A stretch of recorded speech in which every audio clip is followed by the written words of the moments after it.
Salam sejahtera bagi kita semua. Perkenalkan, nama saya Fatur Rahman. Saya dari program jurusan Hukum Ekonomi Syariah kelas B semester 4. Dalam video kali ini diajukan sebagai tugas akhir kuliah Manajemen Sumber Daya Insani, dan saya akan menjelaskan sedikit materi tentang konflik dan stres kerja. Dengan mengawali penjelasan saya kali ini, saya pertama-tama akan menjelaskan materi tentang konflik kerja, di mana konflik kerja mempunyai pengertian ketidaksesuaian antara dua atau lebih anggota-anggota maupun kelompok dalam organisasi ataupun perusahaan yang harus berbagi sumber ataupun daya yang terbatas. Ataupun pengertian yang lainnya menjelaskan bahwa pengertian konflik kerja adalah sebuah pertentangan yang ada pada diri seseorang yang diharapkannya, baik itu kelompok maupun organisasi yang diharapkannya.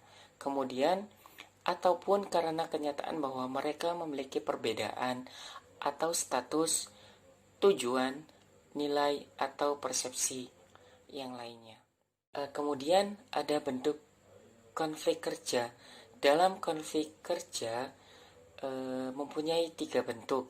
Yang pertama itu konflik pada individu yang mengalami konflik internal maupun konflik eksternal.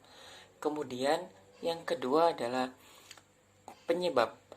Penyebab ini biasanya disebabkan karena ingin keuntungan pada diri sendiri, mempunyai perbedaan pendapat, nilai atau norma.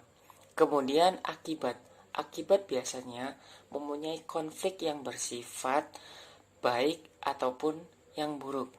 Biasanya konflik yang baik bisa menyebabkan perusahaan itu menjadi mantap atau berkembang. Sebaliknya, jika konflik buruk, maka bisa jadi organisasi atau perusahaan itu gulung tikar. Konflik mempunyai fungsi. Biasanya konflik kerja dikenal sebagai konflik fungsional maupun konflik disfungsional. Konflik fungsional biasanya yang mendukung pencapaian tujuan kelompok atau memperbaiki kinerjanya. Sebagai akibatnya, organisasi itu mengalami kemajuan. Sedangkan konflik disfungsional atau konflik yang menghambat kinerja suatu kelompok atau individu, atau setiap interaksi di antara kelompok yang merugikan perusahaan atau menghalangi tujuan perusahaan tersebut. Kemudian ada penyebab timbulnya konflik, di mana penyebab timbulnya konflik itu yang pertama adalah saling ketergantungan tugas. Nah, konflik ini terjadi bila dua orang atau lebih kelompok tergantung satu sama lainnya dalam menyelesaikan tugas. Yang kedua adalah perbedaan tujuan dan prioritas. Biasanya konflik ini sering terjadi antara individu anggota dan anggota yang lainnya, di mana mereka mempunyai tujuan yang berbeda dan mempunyai prioritas yang berbeda. Kemudian yang ketiga yaitu faktor birokratis atau birokratik. Nah, biasanya faktor ini disebabkan munculnya antara anggota dengan kelompok yang lainnya, atau memiliki perasaan sewenang dalam kepemimpinan sebuah organisasi tersebut. Biasanya terjadi pada anggota maupun atasan. Kemudian yang keempat adalah kinerja penilaian prestasi yang saling bertentangan. Biasanya konflik ini disebabkan oleh sistem peraturan imbalan atau bonus akibat peningkatan dalam produktivitas kerja. Kemudian yang kelima adalah persaingan atau sumber daya yang langka, di mana ini terjadi sumber daya yang merupakan organisasi perusahaan tersebut. Kemudian yang keenam adalah sikap menang atau kalah. Ini adalah terjadi jika dua kelompok berinteraksi dalam persaingan menang atau kalah. Dapat dipahami mengapa konflik itu bisa terjadi.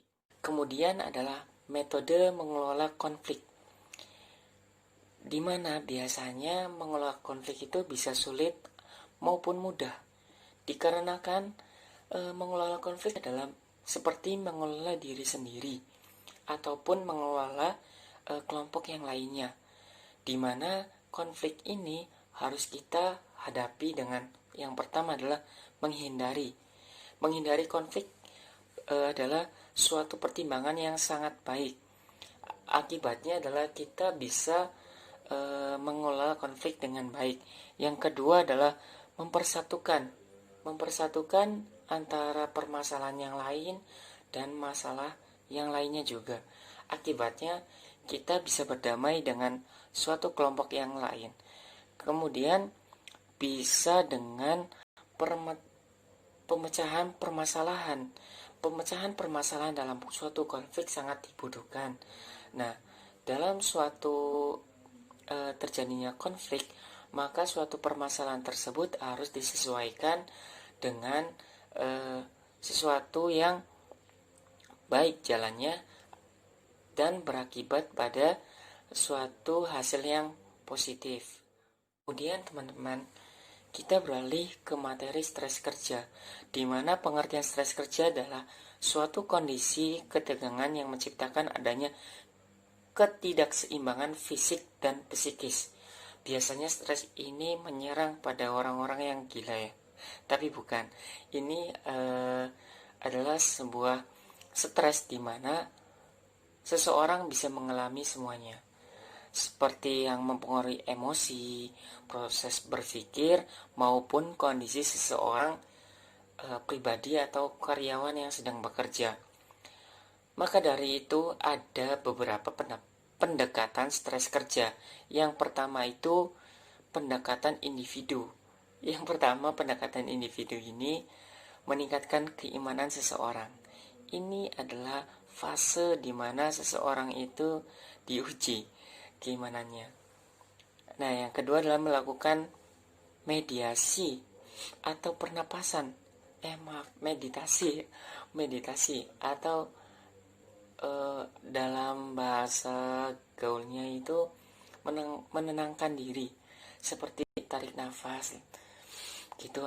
Itu bisa juga dalam stres kerja itu bisa mengurangi stres. Nah, yang ketiga itu melakukan kegiatan olahraga. Sebelum bekerja kita membiasakan diri untuk berolahraga 5 menit ataupun beberapa menit agar jiwa kita itu terangsang dan mempunyai jiwa yang fresh. Kemudian yang keempat adalah dukungan sosial dari teman dan keluarga.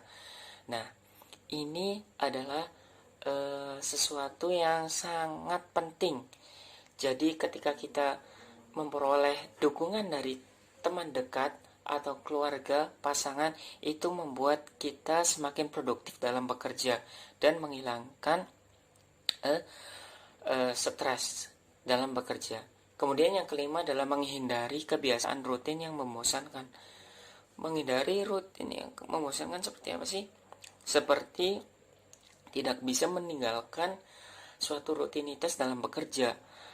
Bisa dengan kita bermain game, atau membaca Al-Quran, atau juga berwudu, ataupun sejenak dengan mengobrol dengan pasangan. Nah, itu bisa menghindari kebiasaan rutin yang padat dan tidak jelas dalam bekerja.